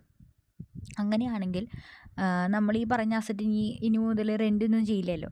അപ്പോൾ അതുകൊണ്ട് നമ്മളതിനെ ആദ്യം ഇൻവെൻട്രിയിലേക്ക് ട്രാൻസ്ഫർ ചെയ്യണം. ഓക്കെ, അപ്പോൾ റെൻറ്റ് കിട്ടുമ്പോൾ നമുക്ക് എപ്പോഴും മാസത്തിൽ നമുക്ക് റെൻറ്റ് കിട്ടുന്നുണ്ടായിരിക്കും, അല്ല ആനുവലായിരിക്കും റെൻറ്റ് കിട്ടുന്നുണ്ടാവുക അല്ലേ. അപ്പോൾ അതൊരു റവന്യൂ ആണ്, കാരണം നമ്മളത് അസറ്റിനെ നമ്മൾ റെൻറ്റിന് കൊടുത്തിട്ടാണ് നമുക്ക് എമൗണ്ട് കിട്ടുന്നത്. ചിലപ്പോൾ അതായിരിക്കാം ബിസിനസ്സും. ഓക്കെ, അപ്പോൾ ആ ഒരു അവസ്ഥയിൽ നമ്മൾ അങ്ങനെ കിട്ടുന്ന ആ ഒരു റവന്യൂവിന്, അതായത് ഈ സാധനം ഈ പറഞ്ഞ റെൻ്റൽ അസറ്റ് വിറ്റിട്ട് കിട്ടുന്ന ആ സെയിൽ എമൗണ്ടിനെ നമ്മൾ റവന്യൂ ആയിട്ട് കൺസിഡർ ചെയ്യണം എന്നാണ് പറയുന്നത്. അതൊരു സ്പെഷ്യൽ കേസാണ്. റെൻ്റൽ അസറ്റാണ് വിൽക്കുന്നതെങ്കിൽ നമ്മുടെ കമ്പനി പുറത്തേക്ക് അസറ്റ് റെൻറ്റിന് കൊടുക്കുന്നുണ്ട്, ആ അസറ്റാണ് ഈ കമ്പനി വിൽക്കുന്നത്. അപ്പോൾ ആദ്യം ഇനി തൊട്ടിട്ട് ഇനി ആ അസറ്റ് വിൽക്കുന്ന കാരണം നമുക്ക് എന്താണ് റെൻറ്റ് കിട്ടില്ലല്ലോ. അപ്പോൾ നമ്മൾ ഇങ്ങോട്ടിട്ട് നമ്മൾ ഇനി റെൻറ്റ് ചെയ്യണില്ലല്ലോ. അപ്പോൾ അതുകൊണ്ട് ആദ്യം ഈ റെൻ്റൽ അസറ്റിനെ ഇൻവെൻട്രിയിലേക്ക് ട്രാൻസ്ഫർ ചെയ്യണം. അതിനുശേഷം ഈ അസറ്റ് വിട്ട് കഴിഞ്ഞിട്ടുള്ള സെയിൽ എമൗണ്ട് നമ്മൾ AS9 കീഴിൽ റവന്യൂ ആയിട്ട് വേണം കൺസിഡർ ചെയ്യാനായിട്ട്. അപ്പോൾ AS9 കുറച്ചുകൂടി നന്നായിട്ട് നോക്കുമ്പോഴാണ് നമുക്ക് മനസ്സിലാവുക. അപ്പോൾ അതേ നമ്മൾ AS10 ലാസ്റ്റ് സെക്ഷനിലേക്ക് എത്തുകയാണ്, ഡിസ്ക്ലോഷേഴ്സ്. ഓക്കെ, എന്തൊക്കെയാണ് ഈ AS10 പ്രകാരം, AS10 റിക്വയർമെൻറ്റ് പ്രകാരം ഫിനാൻഷ്യൽ സ്റ്റേറ്റ്മെൻറ്റ്സിൽ ഡിസ്ക്ലോസ് ചെയ്യേണ്ടത്. അപ്പോൾ അസറ്റിൻ്റെ ഓരോ കാറ്റഗറിക്കും, ഇപ്പോൾ ബിൽഡിങ്സ്, മെഷീനറി, അങ്ങനെ ഓരോ കാറ്റഗറിയും കമ്പനി എന്ത് ഡിസ്ക്ലോസ് ചെയ്യണം എന്നാണ് പറയുന്നത്. General disclosures. ആദ്യം നമ്മൾ പൊതുവെ ഡിസ്ക്ലോസ് ചെയ്യേണ്ട കാര്യങ്ങളാണ് സംസാരിക്കുന്നത്.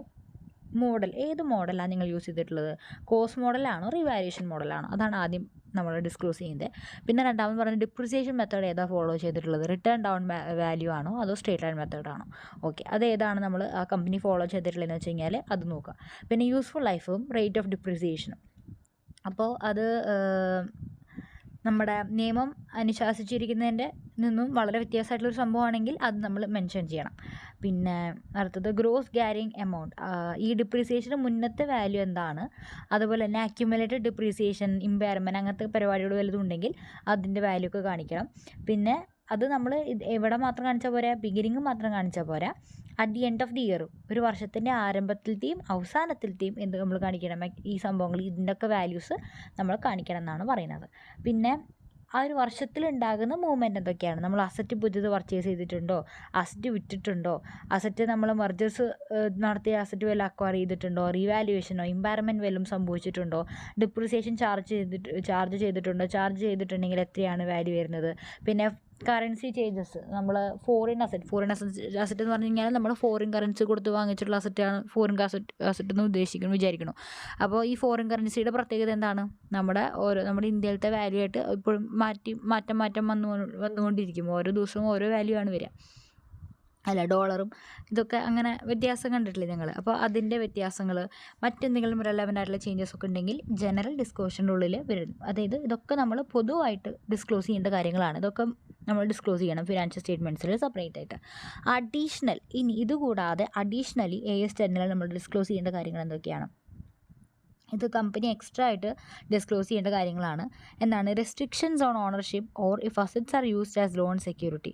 അതായത് ഒരു ലോണിന് വേണ്ടിയിട്ട് നമ്മൾ അസറ്റ് എന്തെങ്കിലും നമ്മൾ പ്ലെഡ്ജ് ചെയ്യാറില്ലേ, മോർഗേജ് എന്ന് പറഞ്ഞു കഴിഞ്ഞാൽ കൊലാട്രലായിട്ട് നമ്മൾ കൊടുക്കില്ലേ, ഒരു സെക്യൂരിറ്റി പോലെ, അതാണ് ഉദ്ദേശിക്കുന്നത്. അപ്പോൾ ലോൺ സെക്യൂരിറ്റി ആയിട്ട് നമ്മൾ ഉപയോഗിക്കുന്ന ഈ അസറ്റിൻ്റെ മേലുള്ള ഓണർഷിപ്പിൽ എന്തെങ്കിലും റെസ്ട്രിക്ഷൻസ് ഒക്കെ ഉണ്ടെങ്കിൽ അത് നമ്മളോട് മെൻഷൻ ചെയ്യണം. പിന്നെ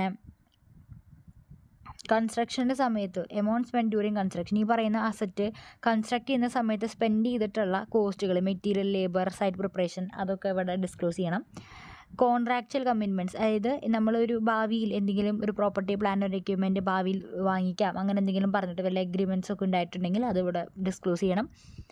ഇഫ് നോട്ട് ഷോൺ, അതായത് compensation received for loss or damage. If not shown separately disclose how much was received from insurance. അതായത് നമ്മൾ ഓൾറെഡി പറഞ്ഞായിരുന്നു, നമുക്ക് വല്ല നമ്മുടെ അസറ്റിന് വല്ല ലോസ് ഡാമേജോ സംഭവിച്ചു കഴിഞ്ഞിട്ട് അതിന് വല്ല കോമ്പൻസേഷൻ കിട്ടുവാണെങ്കിൽ നമ്മളത് ഇൻകമായിട്ട് കൺസിഡർ ചെയ്യുമെന്ന് പറഞ്ഞായിരുന്നു. അപ്പം അത് നമ്മൾ സെപ്പറേറ്റ്ലി കാണിച്ചിട്ടില്ലെങ്കിൽ നമ്മളത് ഡിസ്ക്ലോസ് ചെയ്യണം. ഡിസ്ക്ലോഷർ സൈഡിൽ ഡിസ്ക്ലോസ് ചെയ്യണം. അതായത് ഇത്ര എമൗണ്ടാണ് നമുക്ക് ഇൻഷുറൻസ് അല്ലെങ്കിൽ തേർഡ് പാർട്ടിയുടെ കയ്യിൽ നിന്ന് കിട്ടിയിട്ടുള്ളതെന്ന് പറഞ്ഞിട്ട് കാണിക്കണം. പിന്നെ അഞ്ചാമത്തത് value of assets held for disposal but not in use. These are assets that are no longer used and are waiting to be sold. അതായത് നമ്മളിനി തീരെ ഉപയോഗിക്കാണ്ട് വെക്കുന്ന അസറ്റുകളുണ്ടല്ലോ, പിന്നെ നമ്മളത് വിൽക്കാൻ വേണ്ടിയിട്ടാവും വെച്ചിട്ടുണ്ടാവുക. അപ്പോൾ അത്രയും അസറ്റുകൾ വല്ലതും ഉണ്ടെങ്കിൽ അതിൻ്റെ വാല്യൂകളൊക്കെ നമ്മൾ അഡീഷണൽ ഡിസ്ക്ലോഷറിൽ പറയണം. ഇതൊന്നും വലിയ കാര്യമില്ല, ജസ്റ്റ് ഇങ്ങനെ പറഞ്ഞു പോകുന്നത് മാത്രം. ചിലപ്പോൾ ചോദിക്കും കേട്ടോ, അതുകൊണ്ടാണ് ഞാൻ ഒന്നും വിടാണ്ട് പറയണത്. അടുത്തത് എക്സ്ട്രാ ഡിസ്ക്ലോഷേഴ്സ്, അതായത് അസറ്റ് റീവാല്യൂ ചെയ്യപ്പെടുന്നുണ്ടെങ്കിൽ, അതായത് കമ്പനി റീവാല്യൂഷൻ മോഡലാണ് ഫോളോ ചെയ്യുന്നതെങ്കിൽ അപ്പോൾ അവർ ഈ സാധനം കൂടിയും ഫോളോ ചെയ്യണം. എന്താണ്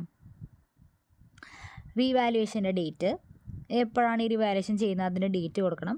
പിന്നെ ഈ ഒരു ഇൻഡിപെൻഡൻറ്റ് എക്സ്പെർട്ട്, ഞാൻ പറഞ്ഞത് ഒരു ഓത്തറൈസ്ഡ് ആയിട്ടുള്ള വ്യക്തി ഉണ്ട് ഈ റിവാലുവേഷൻ ചെയ്യുന്നതിൽ. അപ്പോൾ ആ വ്യക്തി ആണോ ഈ പറഞ്ഞ വാല്യൂഷൻ ചെയ്തിട്ടുള്ളത് നമ്മൾ നോക്കും. അത് ഉണ്ടെങ്കിൽ അത് ഡിസ്ക്ലോസ് ചെയ്യണം. Methods and assumptions use to decide the fair value. ഇപ്പോൾ ഫെയർ വാല്യൂ ഡിസൈഡ് ചെയ്യാനായിട്ട് നമ്മൾ പറഞ്ഞാൽ ഔട്ട്സൈഡ് മാർക്കറ്റിലെ വാല്യൂ ആണ്, ഫെയർ മാർക്കറ്റ് വാല്യൂ ആണ് നമ്മൾ അസറ്റ് റെക്കോർഡ് ചെയ്യുക. അപ്പോൾ ആ ഫെയർ വാല്യൂ ഡിസൈഡ് ചെയ്യുന്നത് ഏതൊക്കെ മെത്തേഡ് അസംപ്ഷൻസ് യൂസ് ചെയ്തിട്ടാണെന്നുള്ള കാര്യം വ്യക്തമാക്കണം. പിന്നെ ബേസിസ് ഓഫ് വാല്യൂവേഷൻ, അതായത് നമ്മൾ is it based on market price or estimated using valuation techniques. നമ്മൾ ശരിക്കും പുറത്തത്തെ ഔട്ട്സൈഡ് മാർക്കറ്റത്തെ വാല്യൂ ആണോ, അത് നമ്മൾ ഈ വാല്യൂവേഷൻ ടെക്നിക്ക് യൂസ് ചെയ്തിട്ട് കിട്ടിയിട്ടുള്ള വാല്യൂ ആണോ നമ്മൾ ചേർത്തിട്ടുള്ളത് എന്നുള്ള കാര്യം വ്യക്തമാക്കണം. Basis of valuation. Revaluation surplus show any changes in it during the year and whether it can be distributed to shareholders. അപ്പോൾ ആ ഒരു വർഷത്തിൽ റിവാലുവേഷൻ സർപ്ലസ് ഉണ്ടെങ്കിൽ അതിൻ്റെ കാര്യം, അതിൽ വരുന്ന ചേഞ്ചസ് നമ്മളിപ്പോൾ പറഞ്ഞില്ലേ, ഇൻക്രീസ് ആവുന്ന ഡിക്രീസ് ആവുന്ന കേസിലൊക്കെ റിവാലുവേഷൻ സർപ്ലസ് ഉണ്ടെങ്കിൽ, ഓൾറെഡി ഉണ്ടെങ്കിൽ നമ്മൾ അതൊന്ന് അഡ്ജസ്റ്റ് ചെയ്യുന്നുള്ള കാര്യങ്ങളൊക്കെ പറഞ്ഞില്ല. അപ്പോൾ അതിൽ വരുന്ന ചേഞ്ചസ് എന്തൊക്കെയാണ്, അതൊക്കെ കഴിഞ്ഞിട്ട് ബാക്കി എന്തെങ്കിലും ഉണ്ടെങ്കിൽ അത് ഷെയർ ഹോൾഡേഴ്സിന് നമുക്ക് വീതിക്കാൻ പറ്റുമോ, അങ്ങനത്തെ കാര്യങ്ങളൊക്കെ ആണ്. പക്ഷേ ഈ എക്സ്ട്രാ ഡിസ്ക്ലോഷേഴ്സ് എപ്പോൾ മാത്രം ഫോളോ ചെയ്യേണ്ടു, റിവാലുവേഷൻ മോഡൽ ഫോളോ ചെയ്യുമ്പോൾ മാത്രമേ നമ്മളിത് ഫോളോ ചെയ്യേണ്ട കാര്യമുള്ളൂ.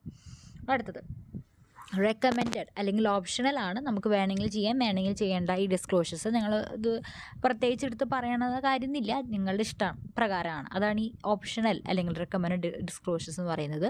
കമ്പൾസറി അല്ല, ഓക്കെ, ഇതൊന്നും കമ്പൾസറി അല്ല, പക്ഷേ ബെറ്റർ ട്രാൻസ്പെറൻസിക്ക് വേണ്ടിയിട്ട് മാത്രം ചെയ്യുന്നൊരു പരിപാടിയാണ്.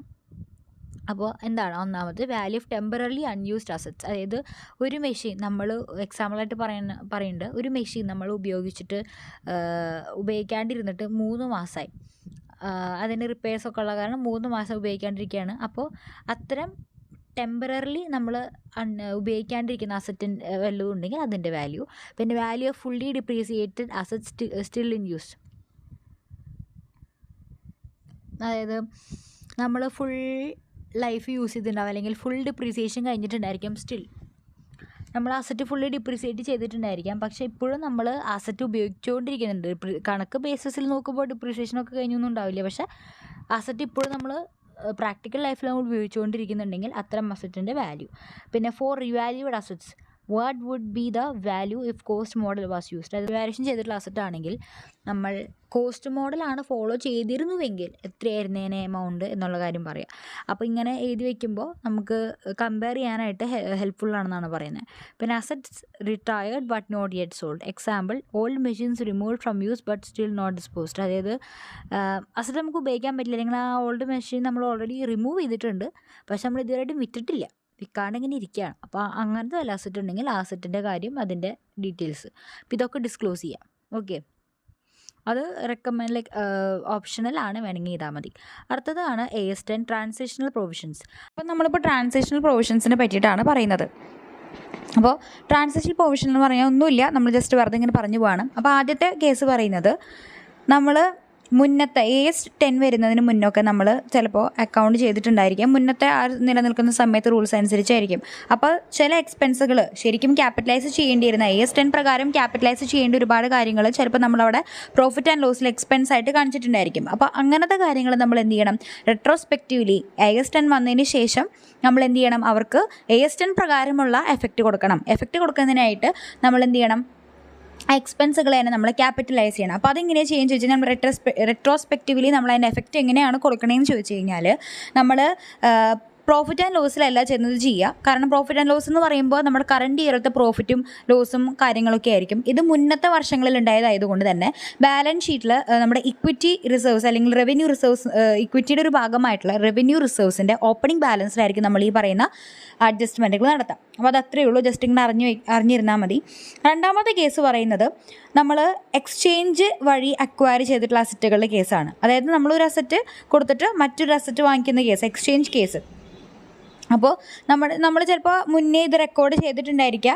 നമ്മൾ ഈ പറഞ്ഞ അസറ്റിന്, എക്സ്ചേഞ്ച് ചെയ്ത് കിട്ടിയിട്ടുള്ള അസറ്റിനെ നമ്മൾ വാല്യൂ ചെയ്യുന്നത് ചിലപ്പോൾ മുന്നത്തെ റൂൾസ് പ്രകാരമായിരിക്കും നമ്മൾ ചെയ്തിട്ടുണ്ടായിരിക്കുക. പക്ഷേ AS10 പ്രകാരം പറയുന്നത് എന്താണ്, നമ്മൾ ഈ എക്സ്ചേഞ്ച് ചെയ്തിട്ടുള്ള അസറ്റ്സിനെ മെഷർ ചെയ്യാനായിട്ട് റൂൾസ് AS10 പറയുന്നുണ്ട്. അതായത് നമ്മൾ യൂഷ്വലി ഫെയർ വാല്യൂ ആയിരിക്കും ചെയ്യുക, അല്ലെങ്കിൽ എന്തെങ്കിലും കൊമേഴ്ഷ്യൽ സബ്സ്റ്റൻസ് ലാക്ക് ചെയ്യുന്ന സന്ദർഭം ഉണ്ടെങ്കിൽ മാത്രം, ആ ഒരു സന്ദർഭം ഒഴിച്ച് ബാക്കിയുള്ള സമയത്ത് നമ്മൾ ഫെയർ വാല്യൂവിലാണ് നമ്മൾ യൂഷ്വലി വാല്യൂ ചെയ്യുന്നത് AS10 പ്രകാരം. നമ്മളിത് മറ്റേത് പറഞ്ഞ പോലെ റെട്രോസ്പെക്റ്റ് എഫക്റ്റ് ഇവിടെ കൊടുക്കില്ല. നേരെ മറിച്ച് നമ്മൾ എന്താ ചെയ്യണമെന്ന് വെച്ച് കഴിഞ്ഞാൽ, AS10 കഴിഞ്ഞിട്ട് നമ്മൾ എക്സ്ചേഞ്ച് ചെയ്യുമല്ലോ, AS10 വന്നതിന് ശേഷം നമ്മൾ നടത്തിയിട്ടുള്ള എക്സ്ചേഞ്ച് ഓഫ് അസറ്റ്, ആ അസറ്റുകൾക്ക് മാത്രം AS10ൻ്റെ കാര്യങ്ങൾ നമ്മൾ അപ്ലൈ ചെയ്താൽ മതി എന്നാണ് പറയുന്നത്. ഓക്കെ, ആ എക്സ്ചേഞ്ചിന് മാത്രം AS10ൻ്റെ രീതിയിലുള്ള കാര്യങ്ങൾ ചെയ്താൽ മതി. AS10 വരുന്നതിന് മുന്നേ നമ്മളിതുപോലെ എക്സ്ചേഞ്ച് നടത്തി അസറ്റ് വാല്യൂ ചെയ്തിട്ടുണ്ടെങ്കിൽ നമ്മൾ എന്ത് ചെയ്യേണ്ട കാര്യമില്ല, AS10 പ്രകാരമാക്കേണ്ട കാര്യമില്ല, AS10 വന്നതിന് ശേഷമുള്ളത് മാത്രം. Okay, so you only apply the new AS10 rule for asset exchanges that happen after AS10 becomes mandatory. Okay, പിന്നെ ഈ ഒരു സെക്ഷനിൽ അപ്പോൾ എന്താ പറയുന്നത് വെച്ച് കഴിഞ്ഞാൽ, നമ്മൾ AS10 പ്രകാരം പറഞ്ഞിട്ടുണ്ടായിരുന്നു, നമ്മൾ ഡിപ്രിസിയേഷൻ ചെയ്യുമ്പോൾ എന്തെങ്കിലും ഒരു പ്രോപ്പർട്ടി പ്ലാന്റ് എക്യുപ്മെൻറ്റ് എന്തെങ്കിലും മേജർ പാർട്ട് അതിൻ്റെ ഉള്ളിലുണ്ട്, അതിന് ഡിഫറെൻറ്റ് യൂസ്ഫുൾ ലൈഫൊക്കെ ആണെങ്കിൽ നമ്മൾ അതിനെ സെപ്പറേറ്റ്ലി എന്ത് ചെയ്യും, ഡിപ്രിസിയേഷൻ ചെയ്യുമെന്ന് പറഞ്ഞായിരുന്നു അല്ലേ. അതുപോലെ തന്നെ നമ്മൾ ആ ഒരു പറഞ്ഞ ഈ മേജർ പാർട്ട് നമ്മൾ വിൽക്കുവാണ് അല്ലെങ്കിൽ നമ്മൾ അതിന് ഡിസ്പോസ് ചെയ്യുവാണെങ്കിൽ അതിൻ്റെ ക്യാരിങ് വാല്യൂ നമ്മുടെ ബുക്കിലുള്ളത് കളഞ്ഞിട്ട് പുതിയ നമ്മൾ കോമ്പണൻറ്റ് വാങ്ങിക്കില്ല, അതിൻ്റെ വാല്യൂ നമ്മൾ ഈ പറയുന്ന അസറ്റിൻ്റെ കൂടെ അസറ്റിൻ്റെ വാല്യൂയുടെ കൂടെ ആഡ് ചെയ്ത് വെക്കും എന്ന് നമ്മൾ പറഞ്ഞായിരുന്നു അല്ല. അതിൻ്റെ സെപ്പറേറ്റ് പക്ഷേ നമ്മൾ ഡിപ്രീസിയേഷൻ കാണണം എന്നൊക്കെ പറഞ്ഞായിരുന്നു AS10 പ്രകാരം. പക്ഷേ AS10 വരുന്നതിന് മുൻപ് നമ്മൾ ഒരുമിച്ചായിരിക്കും ഈ എക്യുപ്മെൻറ്റിനോട് കൂടെ തന്നെയായിരിക്കും നമ്മൾ ഇതിന് സെപ്പറേറ്റ് ആയിട്ട് നമ്മൾ ഡിപ്രീസിയേഷൻ കണ്ടിട്ടുണ്ടായിരിക്കില്ല. അങ്ങനത്തെ അവസ്ഥകളിൽ നമ്മുടെ ഇപ്പോൾ AS10 വരുന്നതിന് മുൻപേ ഓൾറെഡി നമ്മൾ ഈ പറയുന്ന കാൽക്കുലേഷൻസ് ഒക്കെ ചെയ്തു വെച്ചു. ഓക്കെ, നമ്മൾ ഒരുമിച്ച് ഡിപ്രിസിയേഷൻ കണ്ടു, അതേപോലെ നമ്മൾ ഇതിനെ സെപ്പറേറ്റ് ആയിട്ട് കണ്ടില്ല, ഈ ഒരു മേജർ കമ്പോണൻറ്റിനെ നമ്മൾ സെപ്പറേറ്റ് ആയിട്ടൊന്നും കാണുന്നില്ല. പക്ഷേ AS10 വന്നു വന്നു കഴിഞ്ഞാൽ അങ്ങനെ ഓൾറെഡി നമ്മൾ റെക്കോർഡ് ചെയ്തിട്ടുള്ള കാര്യങ്ങൾക്ക് നമ്മൾ എങ്ങനെയാണ് ചേഞ്ചസ് വരുത്തുന്നത്. ഇപ്പോൾ ലെറ്റ്സ് സേ AS10 വന്നു, അപ്പോൾ നമ്മൾ മനസ്സിലാക്കുകയാണ് നമ്മുടെ ഒരു എക്യുപ്മെൻറ്റിൻ്റെ ഒരു മേജർ പാർട്ടിന് ഡിഫറെൻറ്റ് യൂസ്ഫുൾ ലൈഫും ആണെങ്കിൽ നമ്മൾ അതിൻ്റെ ഡിപ്രിസിയേഷൻ ഇനി മുന്നോട്ട് പോകുമ്പോൾ നമ്മൾ അതിനനുസരിച്ച് അഡ്ജസ്റ്റ് ചെയ്യുന്നതാണ് പറയുന്നത്. പിന്നെ രണ്ടാമത്തെ കാര്യം, നമ്മൾ AS10 വന്ന സമയത്ത് ഏതെങ്കിലും ഇതുപോലെ ഒരു മേജർ കമ്പോണൻറ്റിന് യൂസ്ഫുൾ ലൈഫൊന്നും ഇല്ല, യൂസ്ഫുൾ ലൈഫൊക്കെ നമ്മൾ മൊത്തം യൂസ് ചെയ്ത് കഴിഞ്ഞിട്ടുണ്ട്, റിമൈനിങ് യൂസ്ഫുൾ ലൈഫ് ഇല്ല. എന്നിരുന്നാലും അപ്പോൾ അത് ശരിക്കും എഫക്റ്റീവ്ലി നമ്മളത് വോൺ ഔട്ട് ചെയ്തു എന്നാണ് നമ്മൾ പറയുക. അപ്പോൾ ശരിക്കും നമ്മുടെ ഈ പറഞ്ഞ സെപ്പറേറ്റ് ഡിപ്രിസിയേഷൻ കാണണമെന്ന് പറഞ്ഞിട്ടുള്ള ആ ഒരു റൂള് പ്രകാരം ആ ഒരു അസറ്റിൻ്റെ ഇൻറ്റയർ വാല്യൂ എന്ത് ചെയ്തിട്ടുണ്ടായിരിക്കാം, നില്ലായി പോയിട്ടുണ്ടായിരിക്കാം. അപ്പോൾ എന്നിട്ടും നമ്മുടെ ബുക്സിൽ ഇതിൻ്റെ വാല്യൂ കാണുന്നുണ്ടെങ്കിൽ ശരിക്കും ഡിപ്രീസിയേഷൻ കഴിഞ്ഞ് വോൺ ഔട്ട് ആവേണ്ട കാര്യം, അതിൻ്റെ യൂസ്ഫുൾ ലൈഫ് കഴിഞ്ഞതാണ്, അതിൻ്റെ വാല്യൂ നമ്മുടെ ബുക്സിൽ നിൽക്കുന്നുണ്ടെങ്കിൽ ആ റിമൈനിങ് വാല്യൂ നമ്മൾ റിമൂവ് ചെയ്യണം. അപ്പോൾ നമ്മൾ ആ റിമൂവൽ എന്ന് പറയുന്നത് നമ്മൾ അഡ്ജസ്റ്റ് ചെയ്യുന്നത് നേരത്തെ പറഞ്ഞല്ലേ റവന്യൂ റിസർവിലെ ഓപ്പണിംഗ് ബാലൻസിൽ അഡ്ജസ്റ്റ് ചെയ്യുന്നു, അത് തന്നെയാണ് ഇവിടെ ചെയ്യുന്നത്. കാരണം വെച്ച് കഴിഞ്ഞാൽ പ്രോഫിറ്റ് ആൻഡ് ലോസിൽ നമുക്കത് ചെയ്യാൻ പറ്റില്ല. കാരണം പ്രോഫിറ്റ് ആൻഡ് ലോസിൽ നമ്മൾ കറണ്ട് ഇയർ പ്രോഫിറ്റും ലോസും കാര്യങ്ങളൊക്കെയാണ് നമ്മൾ ഓപ്പറേറ്റിംഗ് കാര്യങ്ങളൊക്കെയാണ് നമ്മൾ ഡീൽ ചെയ്യുന്നത്. അതുകൊണ്ട് റവന്യൂ റിസർവിലാണ് നമ്മൾ ചെയ്യുന്നത്. കാരണം അതൊരു പാസ്റ്റിൽ നടത്തേണ്ട ഒരു കറക്ഷൻ ആയതുകൊണ്ടാണ് ഇങ്ങനെ ചെയ്യുന്നത്. അടുത്ത ഒരു പോയിന്റ് ഇവർ പറയുന്നത്, നമ്മൾ ഇൻവെൻട്രി ആയിട്ട് ട്രീറ്റ് ചെയ്തിട്ടുള്ള സ്പെയർ പാർട്ടുകൾ എന്ന് പറഞ്ഞാൽ മുന്നത്തെ AS2 പ്രകാരം ഇൻവെൻട്രീസിന് വേണ്ടിയിട്ടുള്ള AS2 ഉണ്ടായിരുന്നു മുന്നേ. അപ്പോൾ അതുപ്രകാരം നമ്മുടെ കയ്യിൽ ഉണ്ടായിരുന്ന സ്പെയർ പാർട്ടുകൾ റിപ്പയർസിനോ മെയിൻ്റനൻസിനോ ഒക്കെ വേണ്ടി നമ്മൾ വെച്ചിട്ടുള്ള ഇതുപോലെ സിഗ്നിഫിക്കൻറ്റ് എക്യുപ്മെൻറ്റിൻ്റെ മേജർ പാർട്ട് ആ സമയത്തൊന്നും AS10 ഇല്ലാത്ത സമയത്ത് നമ്മൾ അവയെ റിപ്പയർസിനും മെയിൻ്റനൻസിനൊക്കെ മാറ്റി വെച്ചിട്ടുള്ള ഒരു ഭാഗങ്ങളെ നമ്മൾ ട്രീറ്റ് ചെയ്തിരുന്നത് ഇൻവെൻട്രി ആയിട്ടാണ്. അപ്പോൾ AS10 വന്ന് പറയുകയാണ് ഇതുപോലെ മേജർ ആയിട്ടുള്ള സ്പെയർ പാർട്ടുകൾ സർവീസ് എക്യുപ്മെൻറ്റ് വല്ലതും ഉണ്ടെങ്കിൽ നമ്മൾ അതിനെ PPE ആയിട്ട് വേണം കൺസിഡർ ചെയ്യാനായിട്ട്. അതൊരു ഒന്നിലധികം വർഷം നമ്മൾ അതിനെ യൂസ് ചെയ്യുമെന്നുള്ള എക്സ്പെക്റ്റേഷൻ ഉണ്ടെന്നുണ്ടെങ്കിൽ അതൊരു മേജർ സ്പെയർ പാർട്ടാണ്. അതുകൊണ്ട് AS10 പ്രകാരം അത് PPE ആയിട്ട് വേണം നമ്മളത് കൺസിഡർ ചെയ്യാനായിട്ട്.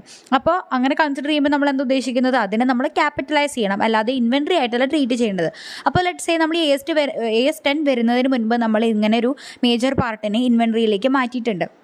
AS10 വന്ന് കഴിഞ്ഞപ്പോൾ നമുക്ക് മനസ്സിലായി പറഞ്ഞ സംഭവം ഇൻവെൻട്രിയിലല്ല വരേണ്ടത് പ്രോപ്പർട്ടി പ്ലാൻ ആൻഡ് എക്യുപ്മെൻറ്റിൻ്റെ ഉള്ളിലാണ് വരേണ്ടത്. അപ്പോൾ നമ്മൾ എന്ത് ചെയ്യും, ഇൻവെൻട്രിയിലായിരിക്കുമ്പോൾ ഇപ്പോൾ അതിൻ്റെ ക്യാരിങ് എമൗണ്ട് ഉണ്ടല്ലോ, അതിൻ്റെ കറണ്ട് ക്യാരിങ് എമൗണ്ട് നമ്മൾ എന്ത് ചെയ്യുക, അതിൽ നിന്നും റിമൂവ് ചെയ്യുക. ഇൻവെൻട്രിയിൽ നിന്നും റിമൂവ് ചെയ്തിട്ട് നമ്മൾ എന്ത് ചെയ്യണം, അസറ്റിൽ PPEയിലേക്ക് നമ്മളത് കൺസിഡർ ചെയ്യണം ഇപ്പോൾ ഉള്ള അതിൻ്റെ ക്യാരിങ് എമൗണ്ട് പ്രകാരം. ഓക്കെ, എന്നിട്ട് നമ്മൾ എന്ത് ചെയ്യും, ഇപ്പോൾ ഉള്ള ഇനി അവിടെ നിന്ന് അങ്ങോട്ടുള്ള റിമൈനിങ് ലൈഫിൽ വെച്ചിട്ട് നമ്മൾ ഡിപ്രീസിയേഷൻ കണ്ടിട്ട് വേണം മുന്നോട്ട് പോകാനായിട്ട്. ഇതാണ് spare parts formally treated as inventory നമ്മൾ എങ്ങനെയാണ് ട്രീറ്റ് ചെയ്യേണ്ടതെന്ന് പറയുന്നത്. ഇനി അടുത്ത ഒരു പോയിന്റാണ്, ലാസ്റ്റത്തെ പോയിന്റാണ് ട്രാൻസിഷണൽ ഡിസ്ക്ലോഷറിൽ പറയുന്ന ഒരു പോയിന്റാണ് revaluation model application. So revaluation model ആപ്ലിക്കേഷനെ പറ്റിയിട്ടാണ് ലാസ്റ്റത്തെ പോയിന്റ് പറയുന്നത്. ഇവിടെ പറയുന്നത് നമ്മൾ AS10 വരുമ്പോഴാണ് റീവാലുവേഷൻ മോഡൽ, നമ്മുടെ അസറ്റിൻ്റെ മേത്ത് റീവാലുവേഷൻ മോഡൽ നമുക്ക് അപ്ലൈ ചെയ്യണമെങ്കിൽ നമ്മൾ പറഞ്ഞില്ലേ കോസ്റ്റ് മോഡലുണ്ട്, റീവാലുവേഷൻ മോഡലുണ്ട്. അപ്പോൾ ആ റീവാലുവേഷൻ മോഡൽ അപ്ലൈ ചെയ്യുന്ന കേസ് AS10 ആണ് ഇൻട്രൊഡ്യൂസ് ചെയ്യുന്നത്. അതായത് നമ്മുടെ അസറ്റിൻ്റെ വാല്യൂ നമ്മൾ കാണിക്കുന്നുണ്ടായിരിക്കും ഫെയർ മാർക്കറ്റ് വാല്യൂവിലായിരിക്കും. ഓക്കെ, എന്നിട്ട് നമ്മൾ എന്ത് ചെയ്യും, റീവാലുവേഷൻ സർപ്ലസ് ഉണ്ടായിരിക്കും, അത് ക്രിയേറ്റ് ചെയ്യും. ഓക്കെ, അങ്ങനത്തെ കാര്യങ്ങൾ. അപ്പോൾ റീവാലുവേഷൻ മോഡൽ കൊണ്ടുവരുന്ന ഒരു കാര്യം തന്നെ കൊണ്ടുവരുന്നത് AS10 ആണ്. AS10 introduces the option to use a revaluation model. അപ്പോൾ നമുക്ക് സ്വിച്ച് ചെയ്യണം. അതായത് നമ്മൾ റീവാലുവേഷൻ മോഡലാണ് ഇങ്ങോട്ട് നമ്മൾ ഇത്രയും നാൾ കോസ്റ്റ് മോഡലായിരിക്കും ചെയ്തിട്ടുണ്ടാവുക. AS10 വന്നതിന് ശേഷം നമ്മൾ ഡിസൈഡ് ചെയ്യുകയാണ് റീവാലുവേഷൻ മോഡലിലേക്ക് നമുക്ക് അഡോപ്റ്റ് ചെയ്യാമെന്നുള്ളത്. അപ്പോൾ ഇനി അവിടെ നിന്ന് അങ്ങോട്ട് നമ്മൾ റീവാലുവേഷൻ മോഡലാണ് ചെയ്യേണ്ടത്. അതായത് നമ്മുടെ പഴയ അസറ്റുകൾക്കൊന്നും ഈ പറയുന്ന റെട്രോസ്പെക്റ്റീവ് എഫക്റ്റ് കൊടുത്തുള്ള റീവാല്യൂ ചെയ്യേണ്ട കാര്യമില്ലയാണ്. ഇനി നമ്മൾ മുന്നേ ഈ AS10 വരുന്നതിന് മുന്നേ തന്നെ നമുക്ക് വല്ല റീവാലുവേഷൻസ് സംഭവിച്ചിട്ടുണ്ട്, അതുപോലെ തന്നെ നമ്മുടെ കയ്യിൽ റീവാലുവേഷൻ റിസർവ് ഓൾറെഡി ഉണ്ട് എന്നുണ്ടെങ്കിൽ, ഈ പറയുന്ന AS10 വരുന്നതിന് മുന്നേ തന്നെ ഉണ്ടെങ്കിൽ, അതായത് നമ്മുടെ ഓൾഡ് അക്കൗണ്ടിങ് റൂൾസ് പ്രകാരം ചിലപ്പോൾ നമ്മൾ എന്ത് ചെയ്തിട്ടുണ്ടായിരിക്കാം, ചില ഇൻഫ്ലേറ്റഡ് വാല്യൂസ് ഒക്കെ കാണിച്ചിട്ടുണ്ടായിരിക്കാം. അതായത് ക്യാരിങ് എമൗണ്ട് പഴയ എന്തെങ്കിലും റീവാലുവേഷൻ കാണിക്കുന്നുണ്ടായിരിക്കും. അപ്പം നമ്മുടെ കയ്യിൽ ഓൾറെഡി ബാലൻസ് ഷീറ്റിൽ റീവാലുവേഷൻ റിസർവ് എന്തുണ്ട്, ഓൾറെഡി ഉണ്ട്. ഇനി നമ്മൾ AS10 വന്നിട്ട് നമ്മൾ തീരുമാനിക്കുകയാണ് നമുക്ക് റീവാലുവേഷൻ മോഡൽ വേണ്ട, നമ്മൾ കോസ്റ്റ് മോഡലാണ് ഇങ്ങോട്ടിട്ട് ഫോളോ ചെയ്യുന്നത്. അങ്ങനെയെങ്കിൽ നമ്മുടെ കയ്യിൽ ആ ബാലൻസ് ഷീറ്റിൽ എന്തുണ്ടാവും, റീവാലുവേഷൻ റിസർവ് ഉണ്ടായിരിക്കും. അപ്പം നമ്മൾ എന്ത് ചെയ്യണം, ആ പഴയ റീവാലുവേഷൻ നമ്മൾ അൺഡു ചെയ്യണം, അതായത് നമ്മളത് കളയണം. ഓക്കെ, അപ്പോൾ ആ എഫക്റ്റ് കളയണം. അപ്പോൾ അതിന് വേണ്ടിയിട്ട് നമ്മുടെ കയ്യിലുള്ള ഈ റീവാലുവേഷൻ റിസർവ് എന്ത് ചെയ്യണം, അത് കുറയ്ക്കാം. അത് നമ്മൾ ഫുൾ സീറോ ആക്കാൻ വേണ്ടി നമ്മളത് കുറയ്ക്കുന്നു. എന്നിട്ട് എന്തിൻ്റെ എമൗണ്ടിന് നമ്മൾ കുറയ്ക്കുന്നത്, നമ്മുടെ അസറ്റിൻ്റെ ക്യാരിങ് എമൗണ്ടിലേക്ക് എഗെയിൻസ്റ്റ് ആണ് നമ്മളത് കുറയ്ക്കുന്നത്.